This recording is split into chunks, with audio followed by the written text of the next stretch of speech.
Nowadays, ang gusto kong circle of friends yung nagbibigay sa akin ng healthy emotional and mental environment. Kasi minsan kahit na ano lang ang trip natin or ano lang ang pinag-uusapan, pag nasa ganitong stage ka siguro ng buhay na marami kang responsibility or kaya marami kang challenges sa buhay, what I learned is kailangan meron kang different sets of circle of friends that will support you to improve yourself physically, mentally, emotionally, spiritually, yan. And even financially.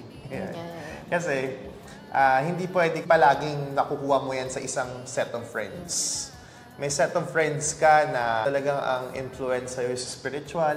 Yeah. Hindi mo yan makukuha sa isang circle of friends. Pwedeng different sets of or different circle of friends. Pero yun yung kailangan mong i-identify. So, having said that, ilayo mo din yung mga sarili mo sa mga friends na wala namang magandang iambag sa buhay mo. Yeah. Mas magandang ma-adapt, di ba? Siyempre, positive.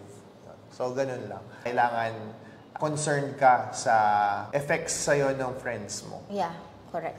And kung ano din yung effect mo sa friends mo. Ayun, correct. Vice versa. Vice versa. Correct.